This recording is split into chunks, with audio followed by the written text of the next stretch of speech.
All right, guys, welcome to another episode of the Infinite Podcast. I am your host, Miguel, and by my side, we have your lovely co host. Elisa. And I know we said we were going to talk about movies and all that, but we couldn't pass the opportunity of having our first guest in the show. And today we're interviewing Quenton. And Hi. Quenton studies journalism and theater, so we feel like it would be a good fit to talk about movies as Movies. well. Yeah. So, Quentin, before the podcast, we said we were talking about how you got involved into journalism and theater. Because you told me you necessarily, that wasn't necessarily the thing that attracted you from the beginning. So could you tell me, like, how do you manage to figure out exactly that that was your thing? For the longest time, like when I was in elementary school, I had wanted to be a zoologist, like because I really loved animals. Um, like all throughout my childhood, I kind of like was always writing stuff. I used to write stories.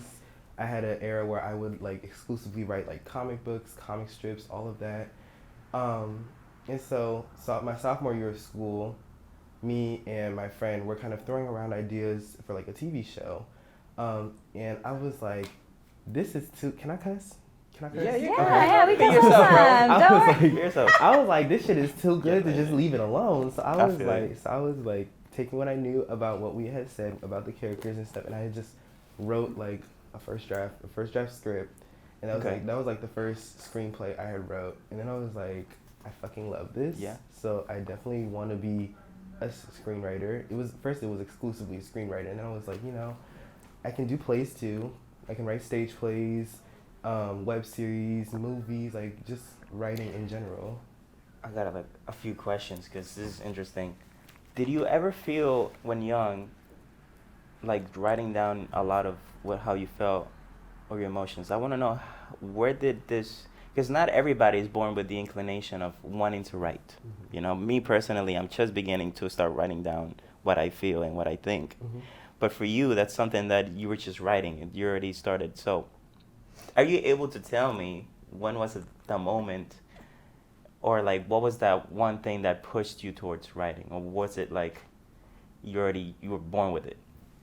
I think creativity, my own creativity really helped me like develop a love for writing because I was able to put my own creative like spin and artisticness inside of my work That's true. and to create these stories and these characters. And as I started to get older, like I even do this now, I started being able to put like my emotions into my characters so they can kind of like reflect different aspects of myself as a person. That's really interesting. And my mom definitely was that she definitely did push me, not push me, but she did fully support me with writing, with my writing dreams. She fostered it. Yeah, Yeah. definitely. Good for your mom. Because she used to write too. She wrote Oh, back in the day before she had her current job, and so it was it's kind of like in the like family. Then. yeah. We can see how. Everyone's like You, I got my like artisticness and creativity from my mom's side of the family because my dad can't dance, he can't sing, not he's not artistic, and I neither is my sister. respect that. I respect that. I'm like on that side of the family too. Yeah. I'm not. Like I got it because I was growing up. I was around my grandma a lot, and she used to paint. We used to paint with her, do like a bunch of like creative stuff, like listen to records with her and stuff. And so like That's I kind so of fell cool. into like creative, artistic minded stuff that way. Yeah. Did your mom always encourage you to pursue writing and art, like creative majors per She se? she always wanted she encouraged me to pursue like what I wanted to do, That's things good. things that I wanted to do, Yeah. and like I didn't always know what that was because I always felt like there were so many things that I would want to do. Um, so when writing happened, like she fully supported me. She's read the majority of my body of work. She gives me critiques, edits, Okay. like what she thinks, That's her good. viewpoints. So I definitely really do appreciate her for that. I love her so much. Mhm. That's lovely. And That's she's so beautiful. supportive. It is Go ahead. What's your star sign? I'm My sorry, star I'm curious now. I'm a Taurus. You're a Taurus? Oh, Taurus lovely. gang. Taurus Taurus gang. gang. Taurus. You a Taurus? Appreciate, yeah. He's They Taurus. always sleep on us. They Yeah. always want to leave us out. But My brother's a Taurus. best so sign. It's they're- the best We, sign. I we're love a there. good Taurus. We're there. Taurus is like relaxation. They like chilling. Rich stuff. Yeah, we like Yeah, they're just materialism. chill Can't people. overcomplicate things. Mhm. That's Yeah. definitely. It's good to hear that you always had a mom that really welcomed you in your own pursuits and ideas. And it's really cool the fact that she encouraged you, and not only that, you always felt like that openness or that connection to be able to share your creativeness or this side of yourself to your mom. Because I feel like, me personally, if I were to come up with like a poem or something, the last person that I would share it with would be my parents, you know? Yeah. And it's interesting how when somebody's raised, the way somebody's raised can really change or affect the way somebody is. And I really like the way, it happened for you. I'm happy. Anyways, next topic. That's true. Well, how do you feel? Because I don't know anything about journalism or just writing and everything. So and you said you say that you had the ability to write not only screenplays but also plays, like stage. Tell me what's the difference between that, like. So the difference between writing screenplays and writing stage plays is like the method, because film, television, it caters more visually to the viewer, and theater is a lot more like what you hear rather than what you see. So like when you write different types of scripts, I definitely have to keep that in mind. You know, because we workshopped a play I did last year in my theater class that I wrote. And one of the critiques my teacher gave me was that it read like a film, and like reading it back and making edits, I was like, okay, yeah, I see it. It's like really film TV influence. So just finding a way to give it that stage play atmosphere. Okay, so. So, like, do you think, what I mean to ask is, like, do you think there's, like, more so limitations on, like, settings? Because, like, you know how, like, when you do film or TV, you know, you can, like, move to different places, Yeah. but with a stage, you have one stage and only a certain amount of sets that you can move in and out. True. Does that, like, play an influence as to how you write? Yeah, it definitely does. When I plan out like what I write, I really don't start writing until I know everything about whatever it is I'm gonna write. So it includes like where it's gonna take place, who the characters are, how it ends. I always have to know like where the characters are gonna end up. Okay.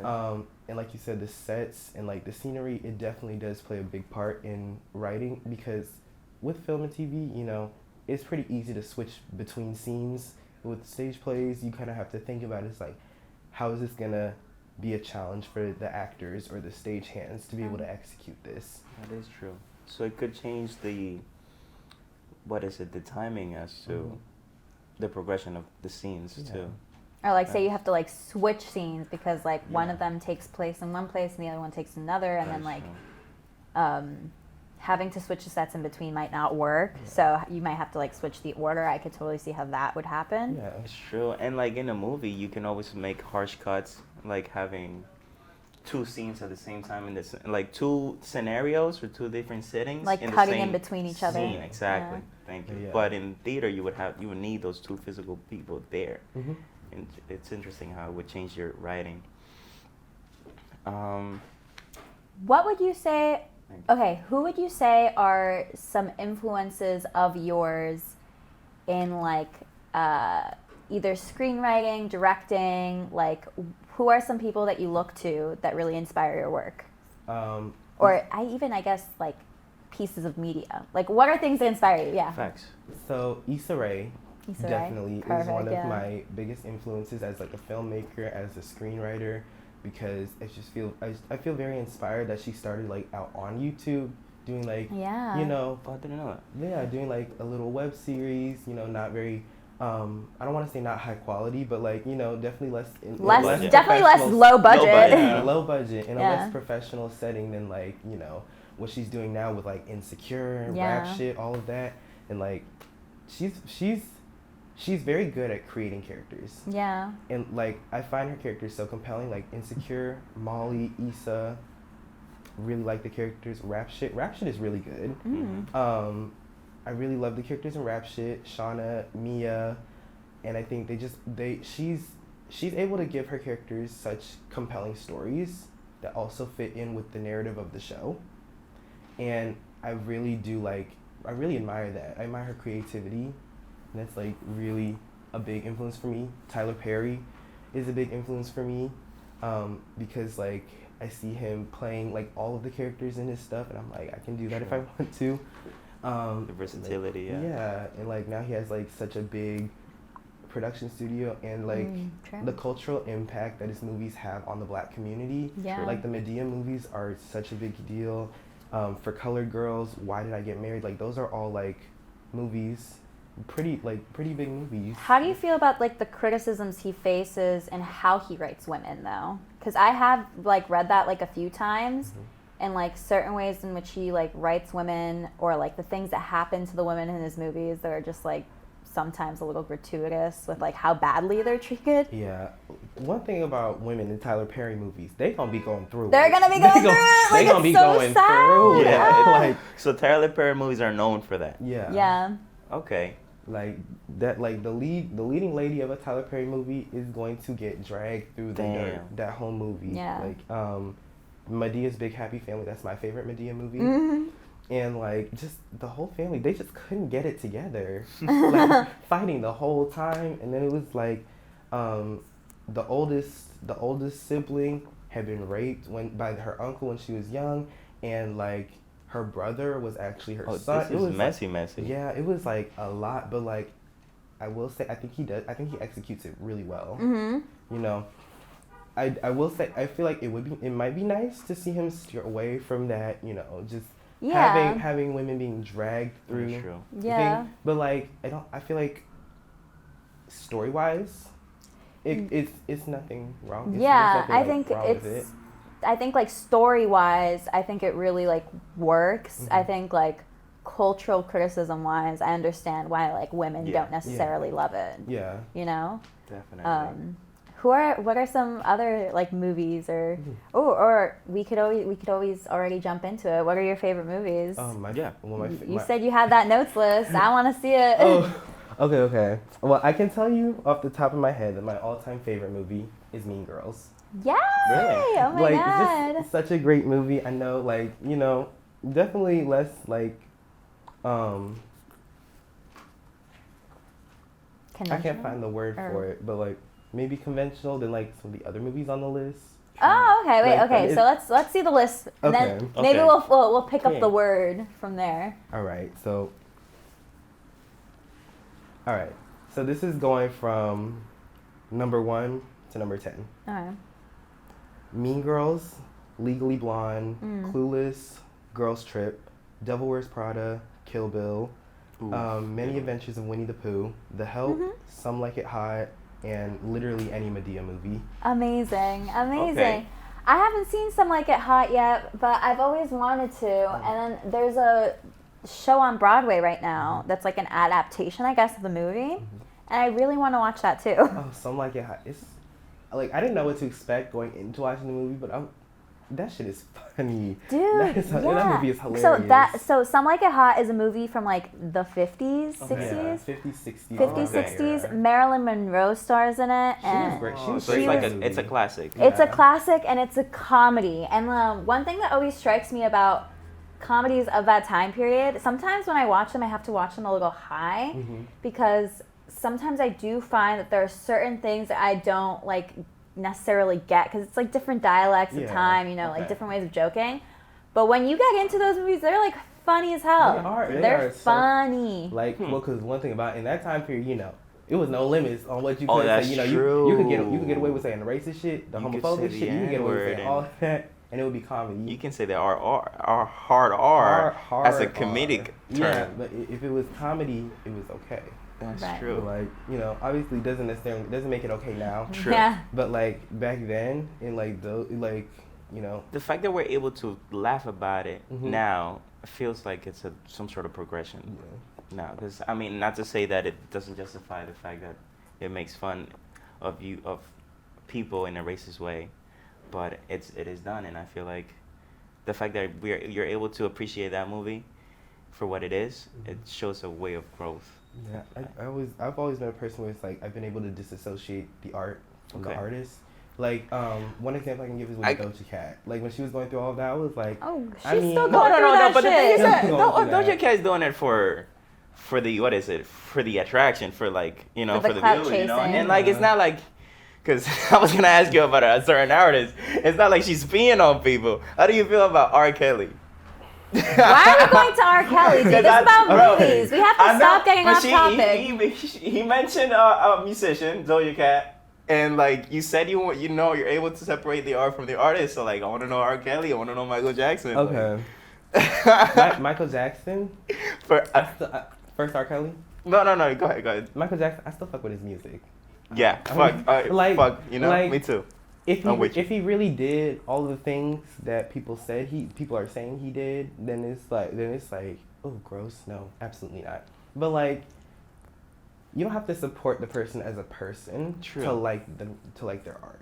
Like I That is true. like the cultural and historical impact that Michael had on like the music industry and Hollywood as a know. whole is like big. Like there's never gonna be anyone That is that true. was like Michael Jackson. Everybody No, it's compares true. themselves to them. No, To him. it's not gonna be another Michael Jackson. Like if Janet hasn't taken that seat, it's not gonna be no That's other true. Michael Jackson. And it could be argued that there shouldn't be another Michael Mhm. Jackson. I think that like the way that he grew up and like having to be that big of a performer from such a young age Mhm. and having to go through his entire childhood into adulthood, like probably shouldn't exist anymore. That is right. You shouldn't be working a kid that hard Yeah. from that young of an age. If we don't have another great like that, I'm okay with it. Like Yeah, he that's was true. a great. That's Especially when like you spend like your whole life in the public eye. Exactly, yeah. That's definitely something that is very mentally exhausting for like kids because yeah. they're still like trying to learn the world around them, and by always having everyone watching them, it's gonna like.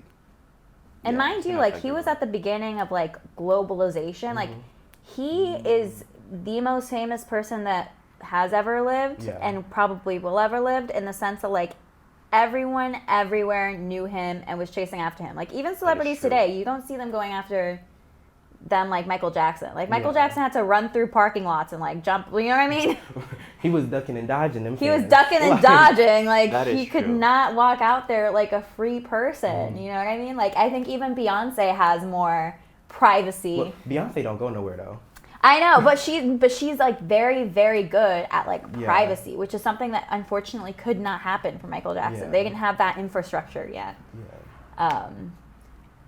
All right, I guess next person if I we're would jumping say, into this. I will say like I want to say like another art disassociation thing I had was like the whole thing with like the Met Gala being Karl Lagerfeld themed. Oh my And I God, was yeah. like- I I was don't know like- much about that. How It was exactly? like people were kind of getting upset because the theme for the Met Gala was like Karl Lagerfeld. It was like this whole thing. It was like he hated women, fat phobic. Okay. Oh. Just not a nice person. But like I was like, I mean, I understand that, but like I feel like people have to understand that like he may not have been a good person, but like he had such a big impact on fashion, design wise. Like he was such a big name in fashion, and he died. So it's like Can't deny his yeah, contribution. you can't deny his contributions to fashion. And like second, I feel like the public doesn't really have a say in what the theme for the Met Gala is because it's Anna Wintour shit. Like Oh. that is like I feel like if it was a public event, you know, I feel like people would have more grounds to get upset. But like it's a private event, you're a spectator. That is true. Like Personally, I just think like the Met Gala is one of those things that's just like gratuitous shows of like wealth. mhm.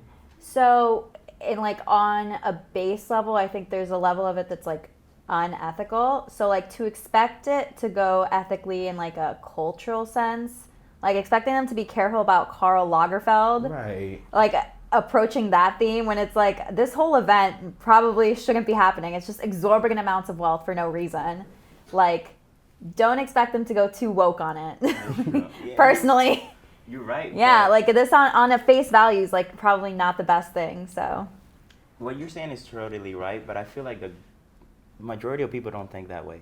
Really? Yeah, I feel like the majority of people just don't want to think too deep, or they don't want to think as critical, so you just want to go with the mass and be like, this is wrong, Yeah. you know, instead of thinking critically, like you said. Like in reality, it's a private event, so like we have no say, and we just put it importance on it because it's rich people and we care about. we follow that. Yeah. We're spectators. Yeah. Yeah. Yeah. It's interesting.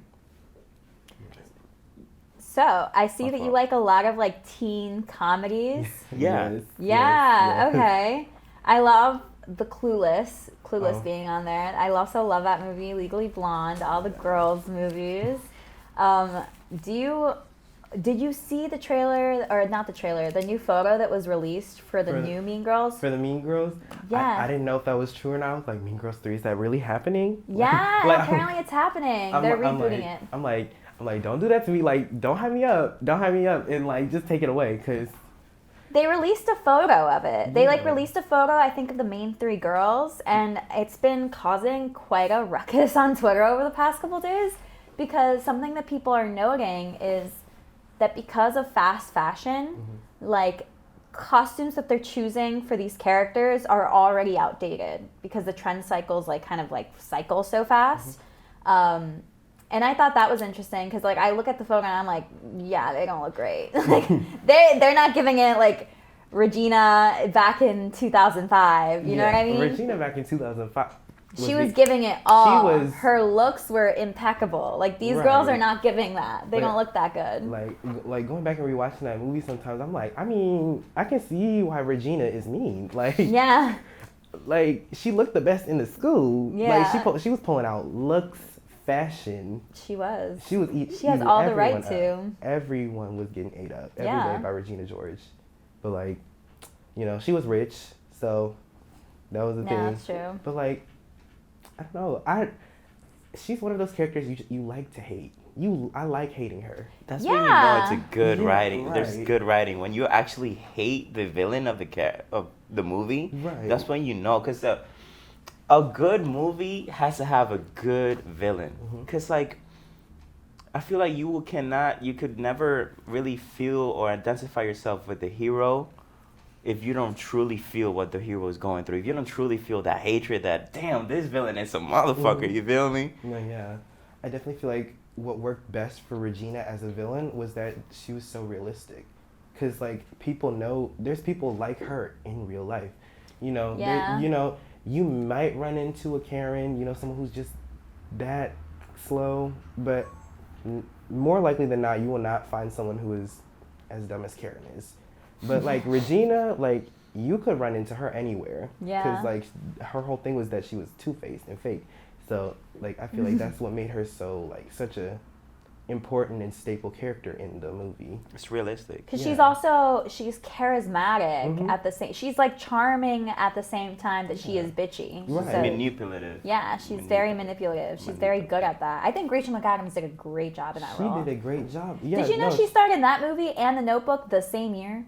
She was in The Notebook the same year? Yeah, the same year. She was grinding. Yeah, she was grinding. Oh Those my. movies came out the same year. Damn. That's like they're just such different characters to me. Like it's just like crazy. I don't know. I was like, I reacted that way to seeing her in Doctor Strange. I was like, oh my God, is that Regina George? In Oh a my hospital? God. Yeah. Like, period. Okay. How do you feel about Marvel movies? Yeah. Marvel movies. Good question. Because I know, okay, before we started filming, you told us that your first, like the first thing you ever wrote, or was it the most recent? It was the most recent. It was the most recent. Most Just recent. kidding. Okay. That it was kind of superhero based. Yes. So I just wanted to know, how have you felt about like Marvel as a whole and Marvel in the direction that it's going? So I don't really keep up with Marvel movies Okay, like that. okay. I'm more like, Are you DC? I'm a DC bitch. Okay, I know. I'm a DC I know What's about funny, DC. Okay. I've seen more DC movies than I've seen Marvel movies. I will For real? say- Yeah, and that's like surprising. Like I just happen to have been to more like movies that are DC than Marvel. I will say, Which I is think weird. Marvel does make better movies Yeah, than DC. definitely. But DC has better heroes. Like That is true. If you put the Justice League against the Avengers, Justice League is beating everybody ass. Like, Yeah. first of all, I always thought about this in like individual matchups. You got Superman. I would either put him up against Thor or Hulk, but Oh, so you're saying that the superheroes are better based on their powers.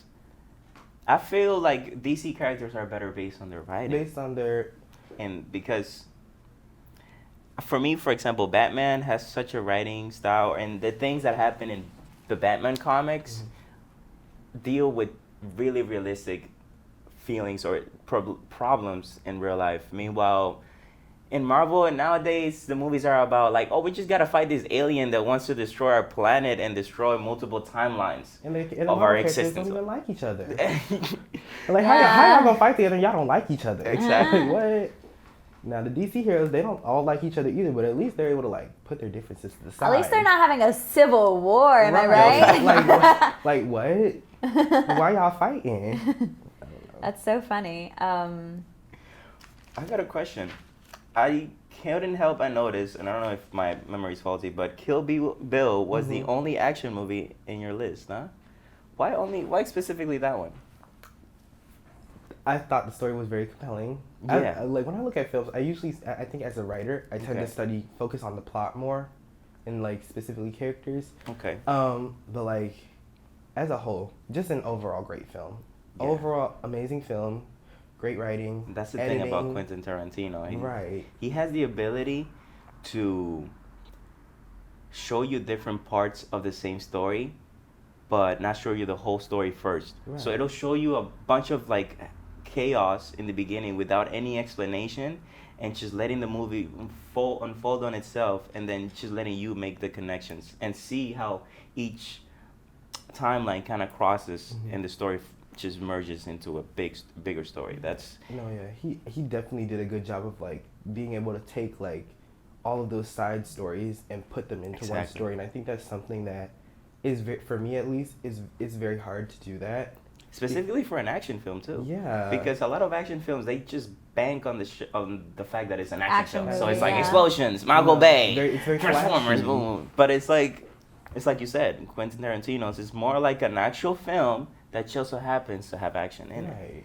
I will say that whole like 1 to 2 minute sequence where Uma Thurman was just wiggling her feet, I was like, okay.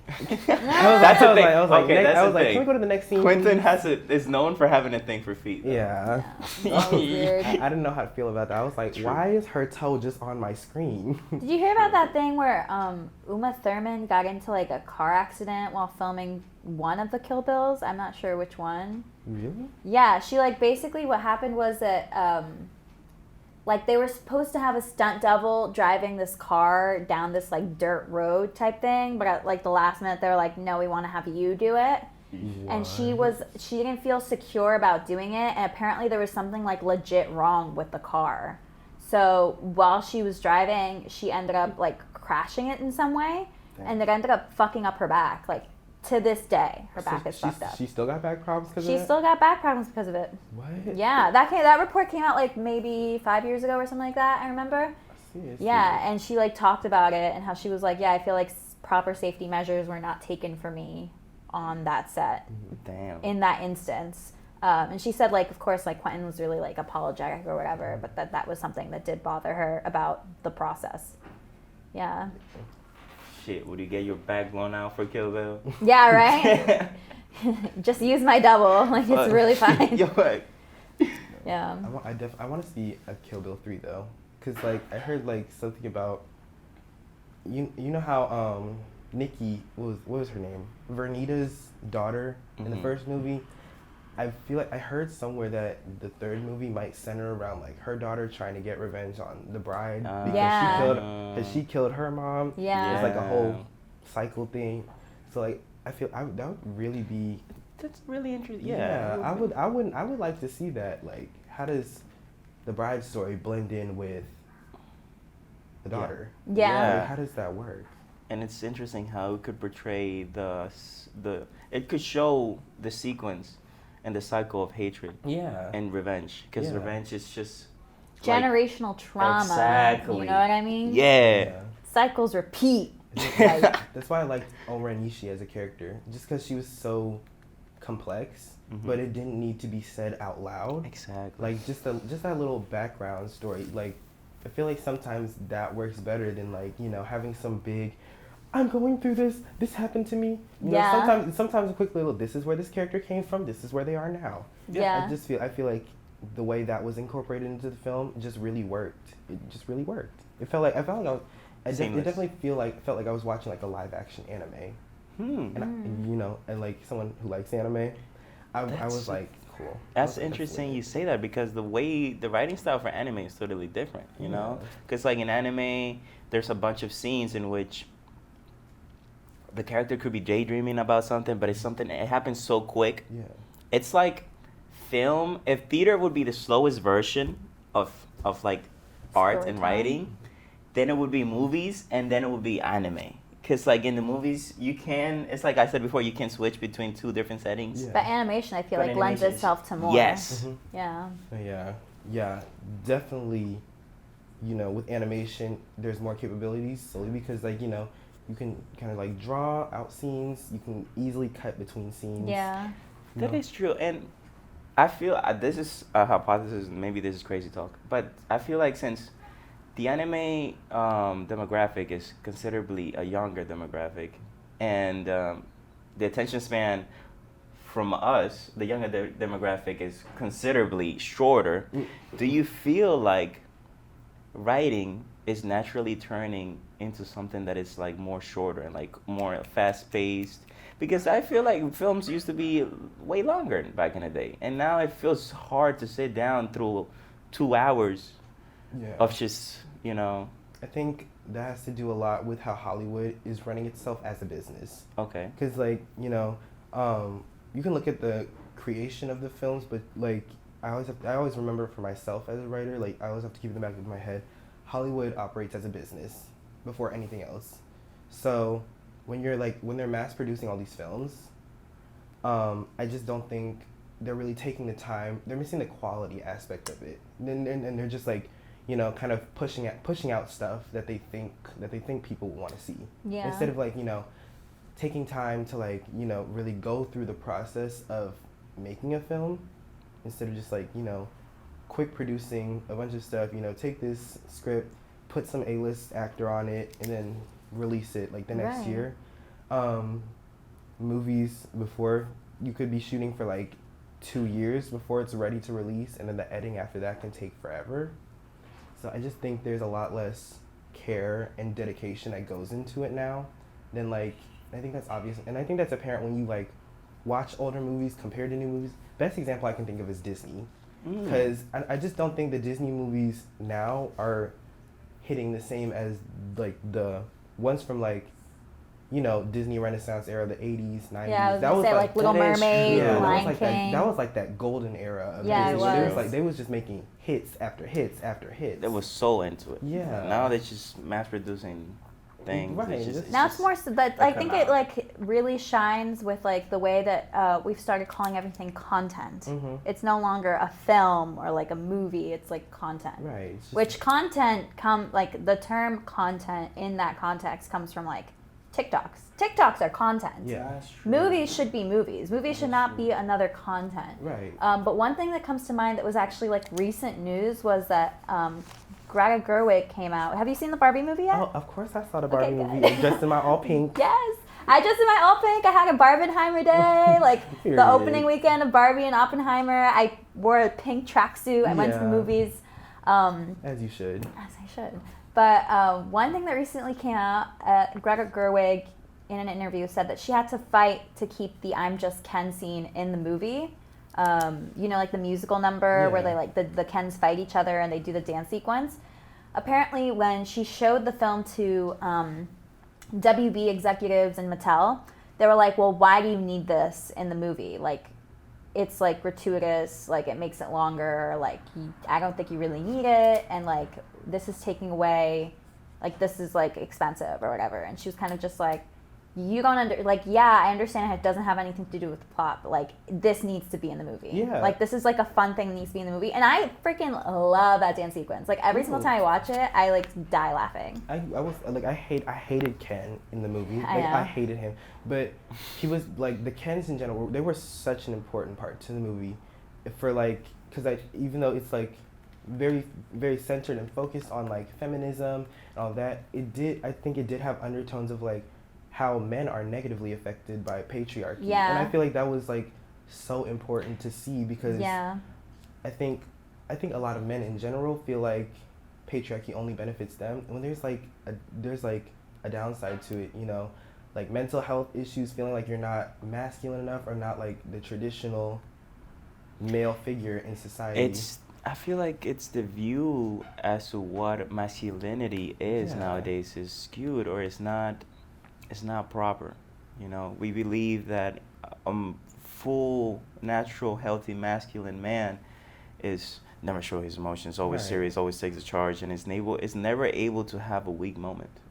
But this patriarchy and masculinity as a whole, we have this feeling that we're supposed to be masculine first and a human later. Mm-hmm.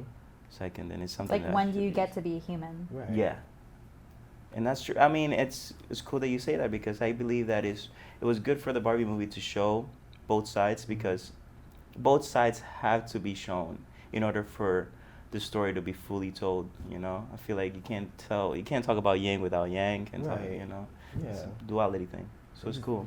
I didn't get a lot of the people who got like offended over the movie. It's not your movie. It's not a movie for you, bro. It's not for like you. A lot of right wingers got really upset about the movie and were like, "This is like a feminist Nazi movie or whatever." Like massively triggered. And I'm like, I think this movie is actually very generous to men in saying like, hey, when men are not allowed to develop an identity outside of manhood, then they like become like oppressors and they you know hurt people.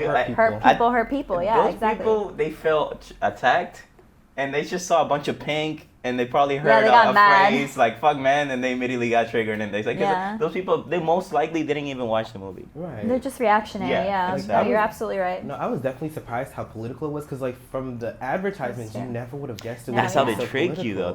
I was like I got into the movie, I was like, oh, damn, okay. I love the scene where Margot Robbie goes up to America Ferrera's daughter and her friends at school, who are, by the way, are named after Bratz dolls. Don't know if you knew that. Wait, Jasmine, Chloe, like Sasha, and Jade? and Jade. Yeah, that's what those girls' names are in the credits. They were actually, you know what? Mattel is messy for that. I know. So that's so Mattel is messy for that. Messy. But she goes up to her and the girls are like, "You're like a symbol of capitalist like excess or whatever," and Barbie's literally like, "I don't control the railroads." No, when she was like, "You're a fascist," I'm like, yeah, I felt that in my, I was like, "Ooh, a fascist." Damn. Yeah, that like, is rough. It just echoed in my brain. It was like, "You're a fascist." I was like, yeah, that cut deep. Yeah. Wait, did you see the movie, Miguel? No, but I know what it's about. Oh, okay, you know what it's all about. And yeah, I've heard it because I'm not like the right wing triggered people. I like to do my research a little bit and then form me my opinions on it. We should watch a Barbie movie together. I know. So okay, good. I'm down. You're The down? bad thing is that I already been spoiled in how it ends. I mean, that's like the least, whatever But part. that's like impactful, But I'm down to watch it. Yeah. It's a really great movie. It's a really fun movie. I think it's gonna be one of those like culturally important movies like down the years. Absolutely. I think That is think true. Barbie movie is gonna be like one of the movies It will be mentioned. film classes like are going to talk about because of the impact it had. Yeah. Well, one thing that was really interesting to me is like the marketing campaign. Like I think the biggest, coolest thing about this movie is like the way they went about marketing, which is like, granted, it's kind of built into it because I know the guy who became the CEO of Mattel, when he became CEO of Mattel, like his whole plan from the beginning was do the Marvel Disney like blueprint, which is like make a movie to sell a toy. So he made a movie so he could sell Barbie toys, essentially. And, like, that's driving up Mattel sales. And, like, yeah, you could say, whatever. We know this is, like, very capitalist bullshit, whatever. Yeah, it was, like, the but perfect it's still move fun. It is the perfect move. It's, like, you're bringing back nostalgia. You're bringing out all these products that are producing showing money, up the Barbie movie. you're Like, showing everyone's something going to buy woke. it. Yeah. It's true. And you're able to package it as something woke. So, like, I think the marketing campaign for this is really, really interesting to look at, especially because I feel like that's the kind of marketing campaigns movies used to get. Like, back in the future, like, when those movies used to come out, like, they used to sell the shoes, they used to sell the, like, whatever. They had, like, They had all that this went around merch with that would it. go with the movie, and people would watch a movie and then go buy the merch, and, or, like, watch a movie, go buy the McDonald's meal, like, whatever it is. It would be, like, perfectly triangulated to cause the most sales. Hear that, bro? Open your eyes. They're selling you movies just for them to. They're make you making buy movies things, to sell bro. you toys, to make It's you all buy the about movie, to buy the consumerism, toy. Man. Open your eyes, bro. Yeah. Hey, if the movie good, they can have my money. Yeah, right. I'm If the movie is good, they can take you my guys money. sold me on that Barbie cup. Right. Right. Hey, How much hey, of that if do you I like it, want? fuck Yes. it. You caught me Fuck it, slipping. take my money. Take it. But yeah. you were mentioning something about quality and Hollywood, how Hollywood like behaves as a business first instead of like a place that makes Quality movies. quality movies. Yeah. So from a person that knows the difference of a quality movie and a person that's heavily involved into actual theater and in movies and writing, what would be like any actors or writers or any directors recommendations or any like production companies that you'll be able to say like, yeah, anything involving that is gonna be a good movie? Well, I know we mentioned Disney earlier. I want to say Disney. Like, I really do want to say Disney so bad, but like recently they've just been inconsistent. I was gonna say they've been inconsistent, and I'm gonna be real with you. Their budgets have their movies have outrageous budgets that are just not matching the quality. Most recent Marvel movies have had like their budgets are like 250,000, like whatever. Like they have massive budgets, and the movies literally look like Disney Channel movies. They look like shite. Like they look horrible. But like other movies that can be done in way lower budgets look pretty good. Like for example, I know a movie that came out recently called The Creator. Doesn't have the best reviews plot-wise, but I know visually, apparently it looks really good, and it had a very low budget compared to some of these other Disney movies. So that's why I would say I feel like there's got to be some money laundering going on in there or something, because it makes no fucking sense that they're spending all these movies on all this money on these movies, and they still look like shit. I feel like one thing that's really doing Disney a disservice right now is the fact that they're trying to remake all of their old movies. I feel like agree with you. It's like I agree with Pixar you. need to come back and whip out a banger, like a Right. new thing, new No, something. I heard Pixar was coming out with Toy Story 5. I said, so Relax. I the movie no Let one it asked for. die. Like, The I third one was supposed to be the last one. Right. Let my childhood die. Like, I would have been fine with Toy Story 4 not coming out. I feel would have like, been I too, feel yeah. like Toy Story 3 was like that sweet spot. It's like, I have a satisfied ending. Good Yeah. closure. And right, Andy grew up. He's at college now. Toys are with Bonnie. Like, that would have been a great way to end it. I agree. Instead of like, now they go on a road trip. Now Bonnie got a new toy. Woody isn't played with anymore. Now they got a Sporky, whatever the hell that Right. character was. All of a sudden, Bo Peep is back, and she broken. Yeah. So, you know, who was Gabby Gabby? That bitch was scary. Yeah. She scared me.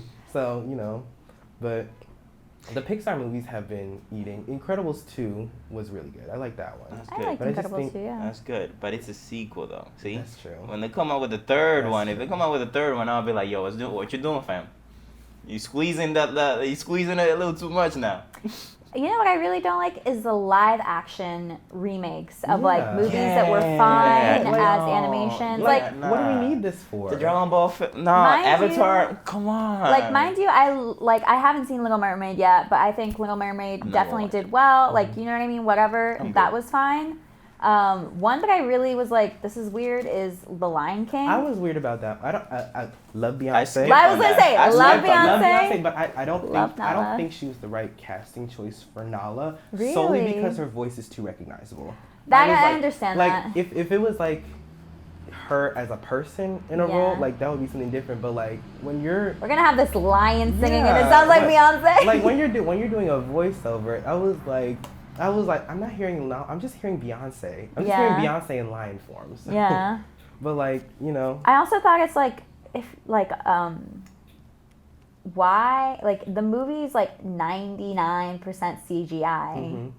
So why not just keep the animated version? Right. It's basically animation, and it doesn't look as good as the animation. You can't do as creative things with it. My mom said, like, we were talking about the live action Disney remakes, like with animals and stuff, like the Jungle Book. I didn't like Jungle Book. I haven't seen it. I did not like Jungle Book. No. Wasn't a fan. I just refuse to give my money to any of that stuff. Yeah, I need to stop. I need to stop because the live action movies have been very hit or miss. But my mom she had the argument that like live action Disney films that like revolved around animals is not good because like with the live action you can't really see emotion. You can't see their emotions because they're Like, making them hyper real, whereas the cartoons don't look hyper real. You know, they weren't supposed to be realistic, and I think No. like when they're trying to bring that realism into fantasy, it just doesn't work because fantasy is like fantasy. It's not real.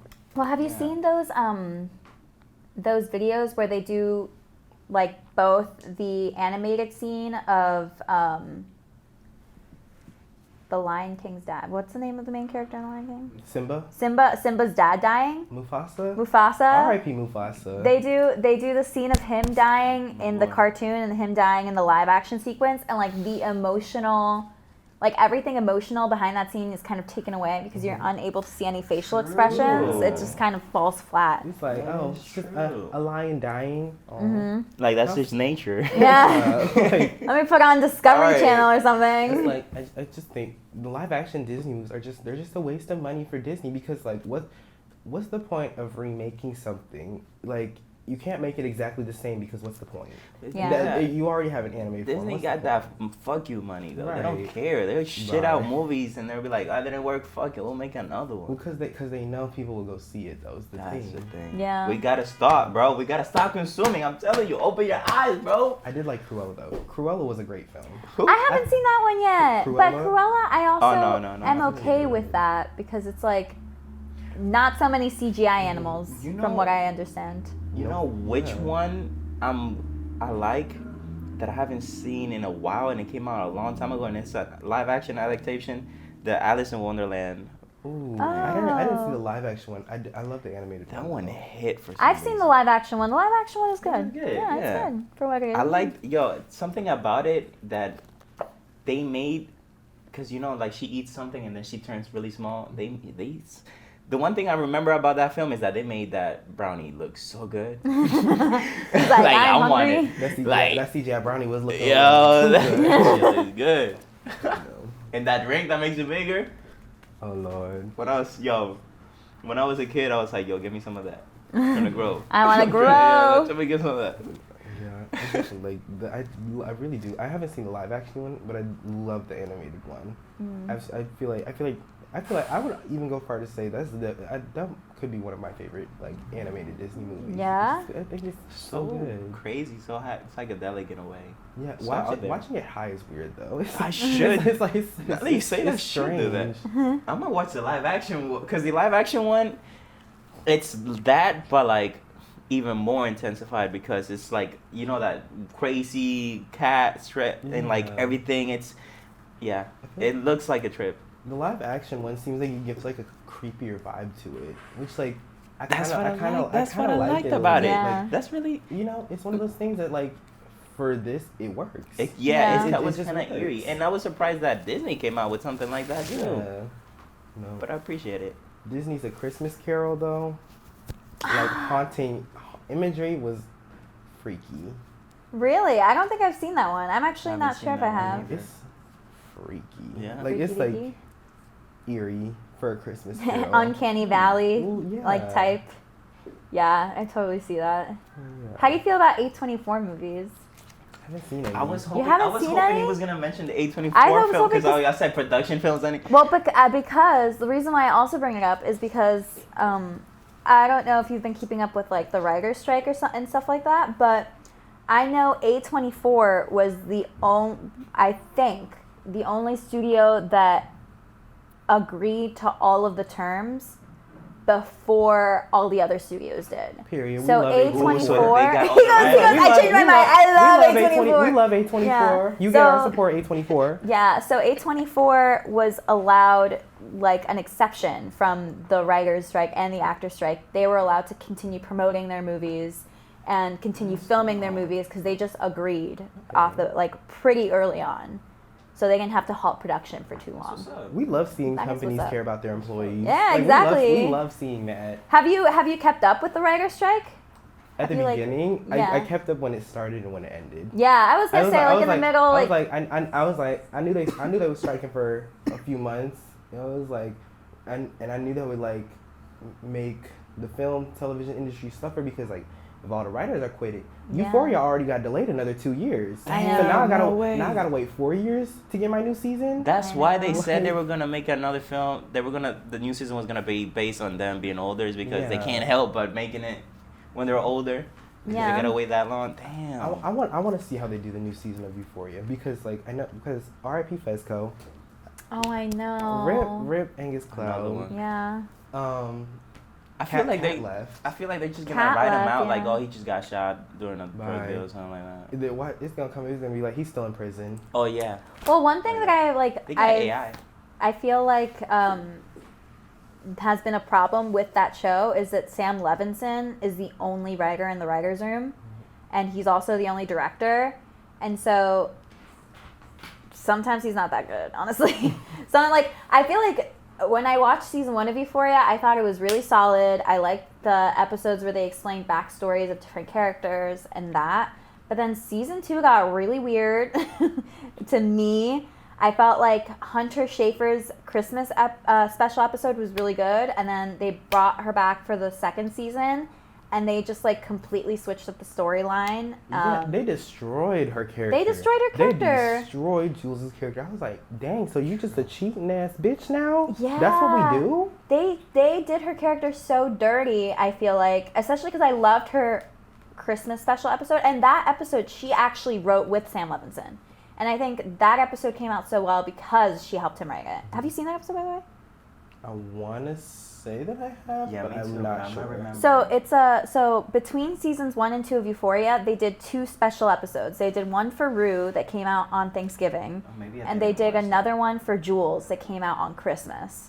And Jules's Christmas episode is like kind of her backstory, and it talks about her transness and like how she came to that, and like how she wanted to be perceived outside of the like male lens. Mm-hmm.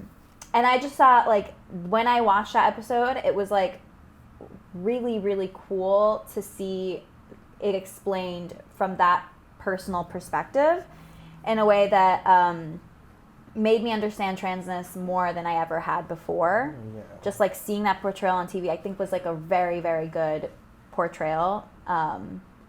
And I thought it was a shame that they didn't keep going in that direction in the second season. You should definitely watch it because I think it's like one of the strongest episodes in the entire series. Well, yeah, because now I'm gonna have to go home and watch that. Cause yeah. I didn't even know there was a. It was really, really good. I was over here. I was like, was this at the end of season 1? Was this like an episode on season 2 I missed? Nah, it's a really good episode. And then I think like Sam Levinson just like was mad that it was so good that he like ruined her character in the second season, which is really frustrating. I think Euphoria does do a good job with like representation. That's one thing I do think so too. That's one thing I definitely I will give the show its props on, is that like representation is so important. Like it's so important for people to be able to see themselves in film and in TV shows because like it gives them something to relate to. That is true. You know, but like while I think they did ruin Jules' character, I also think it's not necessarily a bad thing that they did it because like it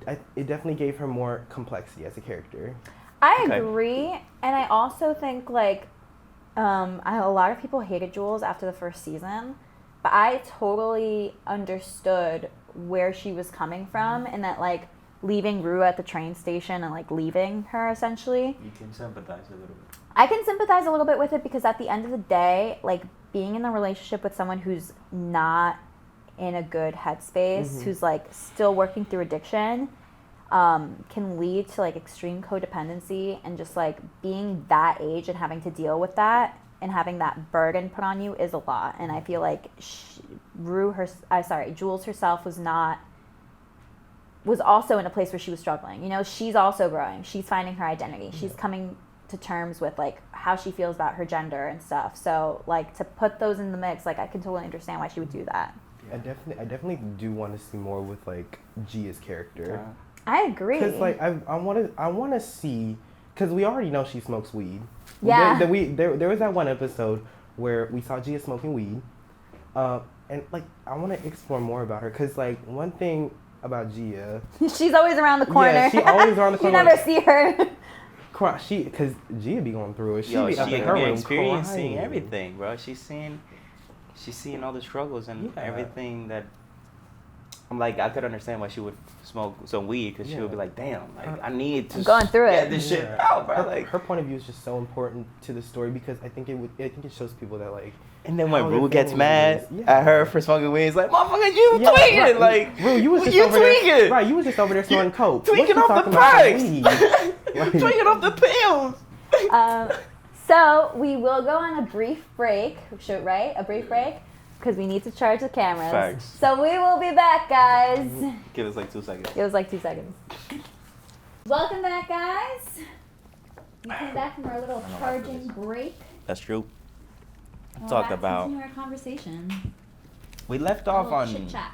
Euphoria, and it's cool. Good thing I wrote this down, because I was thinking, you were saying that the writing on Euphoria, you personally don't believe it, like it's the best sometimes, you know. No, I don't. And it's true. I didn't really when I was watching Euphoria, personally, I wasn't really watching it for the writing. for the writing. Yeah. I didn't even watch it for the writing. I know, but I watch it for the Twitter discourse. true. But I have to say, the visuals and the way it was directed, I really like the way it was directed. Did you guys know that Sam Levinson, when he first started writing Euphoria, reached out to photographer Petra Collins? So Petra Collins is a famous photographer. She's probably like her like mid-20s, like maybe late 20s. I don't really know exactly how old she is. But she has photographed Alexa Demie. Okay. She has like a whole photo series with Alexa No Demie. And she wonder. has, her style is very dreamy, like film. Exactly. And so he reached out to her and he told her he liked her filming style and that he wanted her in her help coming up with concepts and potentially wanted her to direct. Okay. And then when she met up with like the HBO team, they told her, listen, like we really like your style, but you don't have enough experience and you're too young to direct this series. So we're not going to go with you in the direction style. So then Sam Levinson ended up directing it. He was also the screenwriter. And months later, when the show previews came out, she said she was shocked to find that it was like literally a rip-off of her aesthetic. Damn. It was like her, I'm telling you. If They you didn't look at even make her photos, the creative director, at least? no, Like, they didn't give her any credit for it. And she was like, I was Wow. heartbroken to find that, like, they literally approached me. They talked to me about directing. They told me no, and then they ripped off my entire They style. just wanted to get more information on how she does it. And Yeah. That's what like That that's is what it's giving me. crazy. Yeah, she was, wow. and the thing is, like, that could be like one runoff unfortunate situation. But then when Sam Levinson did The Idol, there was another female director set to direct that, and she directed 80% of the show.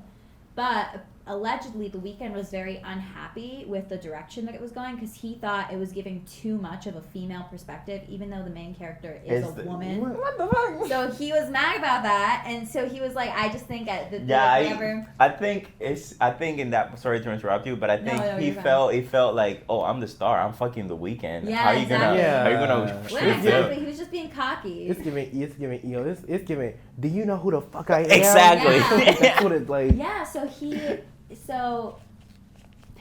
basically they ended up having this lady quit 80% of the way through, Damn. and then they had to refilm most of it. No wonder it's shitty, man. Yeah, I know, and that's why I'm saying like it didn't come out like as good as it could have, and it's funny because The Idol doesn't have necessarily the same visual story as Damn. Euphoria, and I think that that's partially because of how much influence they took from Petra Collins, and it's just interesting that they did the same thing twice. Yeah. Where it's like they almost hired, or they did hire a female director and then they fire her halfway through or before it starts and then kind of steal her style. She's destroyed my whole argument as to why I like the whole directing style, and I I like how she, know. because like she I just the whole know. Because like the thing about Euphoria Euphoria has this color grading that is instinct. Like you can recognize, oh, that's Euphoria. And it's very like surrealistic. Exactly. Yes. I like the fact that you said surrealistic. I can't speak today, bro. I'm sorry. We're doing a podcast and we woke up like 7 to do this podcast, alright? So these are the first things I'm saying out of the whole day.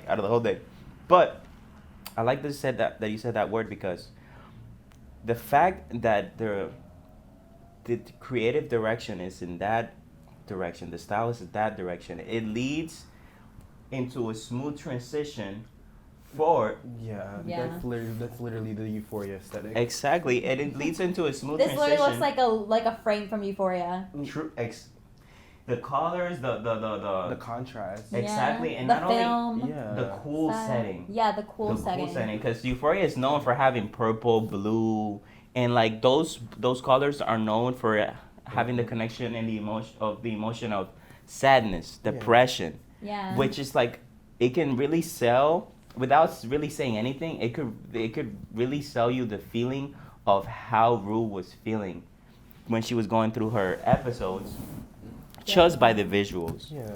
And what I wanted to truly say is that I like how, because Rue is a drug addict, and the cool thing about the whole direction for the creativity is that it leaves for the viewer not even being able to know whether Rue is hallucinating something or this is the real thing. Yeah, no. And like, because there will be moments in which everything is fine and something that is so unrealistic happens, and then as a viewer you could be like, what the fuck is going on? This just ruined the whole thing. It's just so unrealistic. But when you think about it, it's like, maybe the director's not telling us the whole truth. Maybe there's something that Rue is just seeing.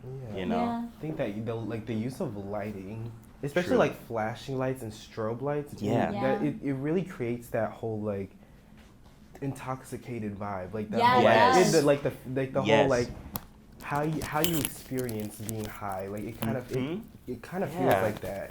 Whether it's a good trip or bad, it like feels like everything feels just like weird. Yes, they were able to visualize, or at least just capture what it looks like to be high. Yeah. That feeling. Yeah. Yeah. The fact that they were able to like physically visualize it, like that's so. That's You know, if you like that, one director I think you should watch his movies. His name is Gaspar Noé. Okay. He made a movie a few years ago. Climax. It's called Climax. He made a movie a few years ago called Climax. It's a very like low budget movie. There was no script for the movie. There was only one line that they had written as like planned part of the movie. But the whole like the plot was like loosely lined out, where it was like, the idea was a group of dancers are rehearsing, and after rehearsal they decide to just like hang out for a while and have a sangria. What they don't know is that their sangria has been spiked with acid. And so all these dancers just unknowingly take this sangria and they just start tripping. And like the rest of the day is like a nightmare. Like it's just like it all takes place over the course of one night. And like just like a bunch of fucked up shit happens, and it's like very like strobe lighty, very like the way they portray like all these people getting high is like really, really good, and like the way they give you the sensation that you are also tripping. Crazy. That would be like a trippy thing. And they're trying to figure out like, because basically like they're the only ones in that building, so it's one of them that spiked the sangria. Oh, so they're all trying to figure out who did it. It's kind of like a game of Clue. It's almost like a game of Clue, but like a lot more fucked up. There's also like a little kid who's there who accidentally took the sangria, and it like becomes like a huge issue. Yeah, and then like so the little kid's tripping too. The little kid is tripping too. He dancing. The mom is tripping. Like everyone is tripping. Everybody doing Another drugs. interesting thing about that movie and about this director is that he doesn't like hiring actors. Oh. So only one person in that cast is like an actual like actor that's been in other things before. Everyone else was just like a professional dancer. Really? Yeah, no one else had like professionally acted prior to it besides the one girl. And like a lot of his movies are the same way. He also has another movie. You said what his name was? Gaspar Noé. He's a French Noé. director. Okay. He also has another movie that's called Into the Void. I heard about that one. Yeah, Into the Void. I think it's about a guy who like I think he takes DMT and he starts like he's like dying. He's like, you know, in that phase. Like I think that's what that movie is. I haven't seen that one, so I can't tell you exactly. Yeah, I haven't seen it. But all his movies are like very like the style of filming I just think is really, really good. And he's one of those directors that I really like for his visuals. Yeah. I also really like Stanley Kubrick movies. Stanley Kubrick? Yeah. I've heard of that director. What are some movies that He did The Shining. He did 2001: A Space Odyssey. Okay, makes sense, yeah. Eyes Wide Shut. He did. All classics. Yeah, many classics. I have to watch The Shining. I know that's like a movie that like every film person has to watch. I just watched it 2 nights ago. I haven't seen it. It's okay. I love The Shining. The Shining is my favorite horror movie. And it's not necessarily, like, here's the thing, like, I love horror movies. I don't necessarily find them scary. I like them for, like, the themes that they explore. Because I feel like through horror, you're able to explore different themes of either, like, generational trauma or, like, womanhood. Like, there's a lot of, like, horror movies that are centered around, like, womanhood. And I think that that's really interesting. This one isn't, but it, like, explores, like, alcoholism and, like, domestic abuse in some sense. So is The Shining like is it scary? Like as a scary movie, is it scary? I wouldn't say it's scary. I'd say it's suspenseful. Okay. It's definitely suspenseful. I'm never actually scared by it, but Okay. I find it suspenseful because basically the idea is that this family goes to a hotel and then the hotel has a lot of spirits living in it that spirits kind and of ghosts and stuff and ghosts like, that come to life. the Yeah. main character, I know he goes like crazy. He goes crazy because of it. Yeah, like that's the idea. But yeah, that's my favorite horror scary movie. And then there's a sequel called Dr. Sleep, and the sequel I also watched. Not as good as the original, but pretty fun to watch as well. I feel like I've heard of Dr. Sleep. Yeah, Dr. Sleep is really good. It's basically it's the little kid from The Shining grows up, and he still has his like shining powers because he basically the idea is that this kid can like see like spirits or dead people and like talk to them and stuff like that. So he like grows up and he still can do that. And so he like is an alcoholic at the beginning because he's trying to get the spirits to stop talking to him.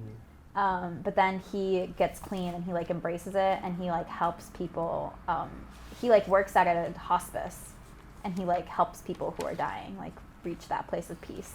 Okay. But then there's also like that's just like the very base of like what is happening with him. That's like not the plot of the movie. Yeah. No, that's a good idea for like his character though. Yeah, it like, is. Being able to use his like spirit seeing powers to like help people who are dying. Yeah, and I thought it's a good sequel. I thought it was a good sequel because, like, famously Stephen King, who wrote the book, The Shining, was very, very unhappy with Stanley Kubrick's interpretation of it because it was very different than the book. Like in the book, there's like there's like a hedge maze in the movie, and I think in the book instead of it being a hedge maze, it's like these hedge sculptures. And at one point in the movie, those come to life and start moving, and Stanley Kubrick was like, "I'm not fucking doing that. Like that's gonna look like shit." So he like didn't do it. There's also like an explore. I think one thing that happened when Stephen King was writing The Shining was that I think it was a lot based on himself. So there's a lot of sympathy in the that he gives the character, because the character is like an alcoholic who like is kind of like abusive to his wife and kid. And I think I think when he wrote it, he writes it more as like a struggle and like he's really dealing with this alcoholism and stuff like that. Whereas I think Stanley Kubrick actively hates this character because he makes him like the nastiest person. Real like in Yeah. the script, he's like just horrible. Yeah, he's just like a horrible person, which I think is like way more fair. Like I don't want to be sympathizing for this like wife beater. Right. Like look, Right. Yeah, like I don't an really. abusive family man. Like no. Yeah, exactly. And so he like doesn't give the main character that much sympathy, and I think that really bothered Stephen King. But there's also a lot of creative liberties that he took that were away from the original.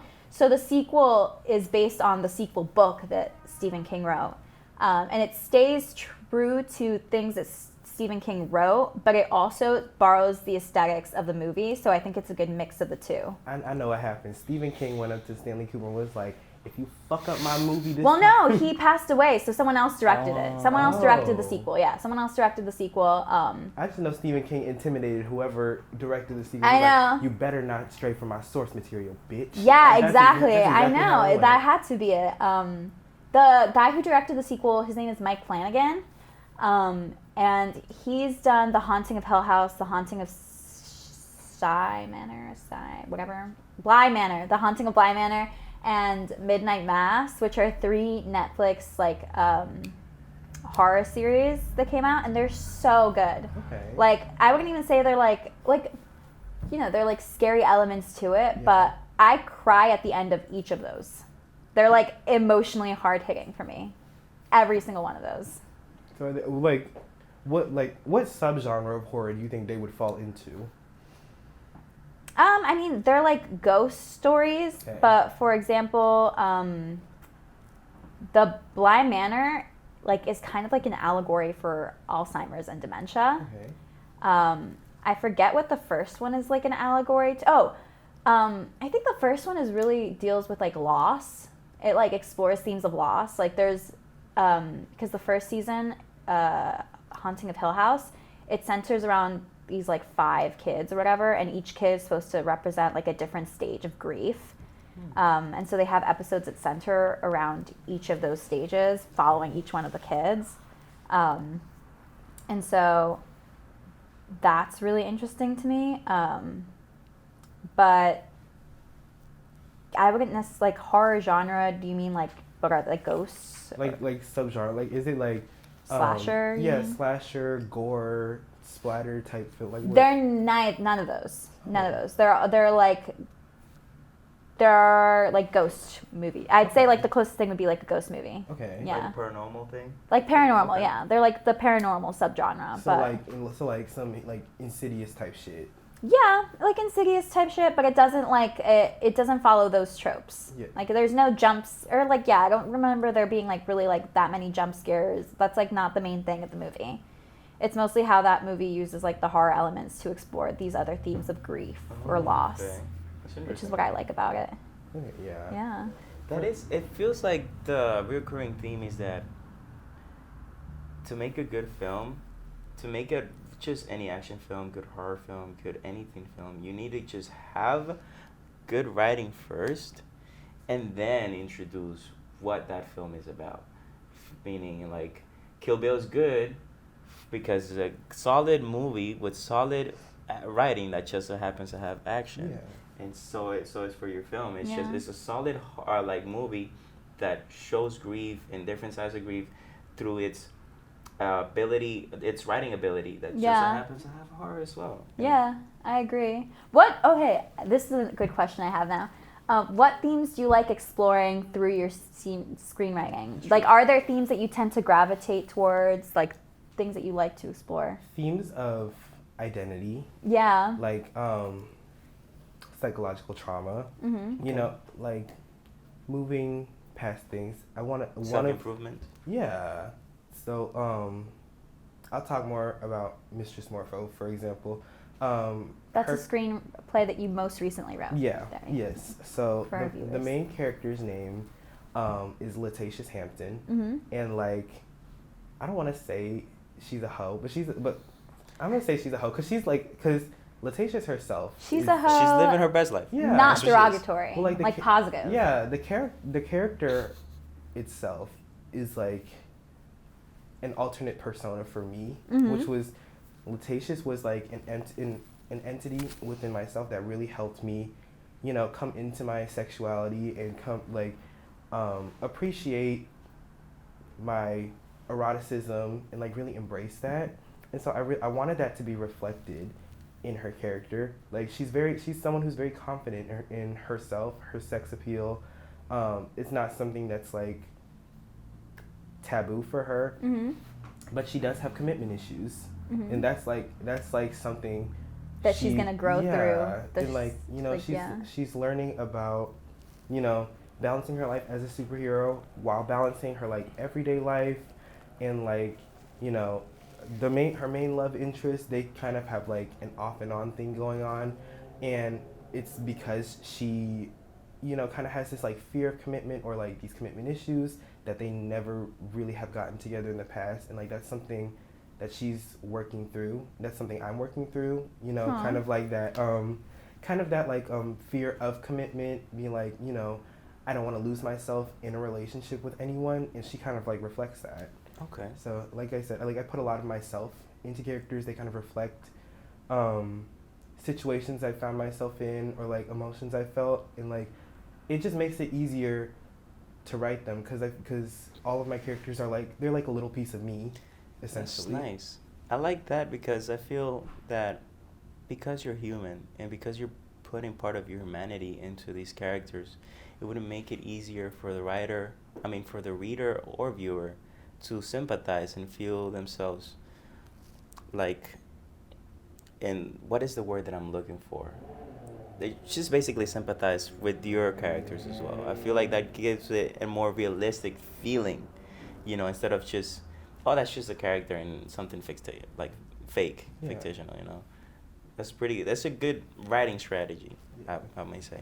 I also like to include like a lot of representation in my work, like just showcasing, specifically I really love showcasing Black LGBTQ plus people, because like especially in the Black community, there needs to be a voice for that. There needs to be a voice for Black queer people, Black trans people.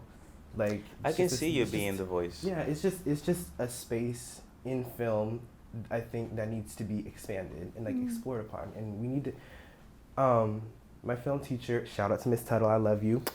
My film teacher last year, I remember she said something during one of the lessons about representation and how we can't only see representation as like the main character, as the protagonist. We need these people as antagonists. Okay. We need them as supporting characters. We just need them to fill all the spaces. Yeah.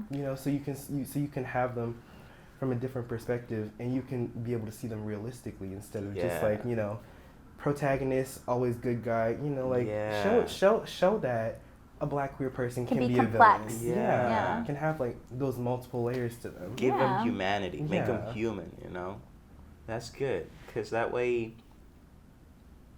it kills the sense of like, oh, you're just trying to sell me something, you're just trying to push this agenda on me.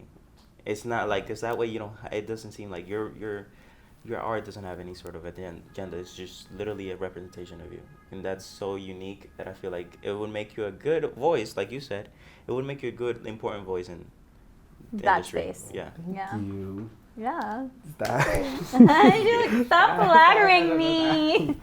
Yeah, I think that would definitely be my biggest goal as like a filmmaker as a whole, to just allow people to be able to see themselves in my work.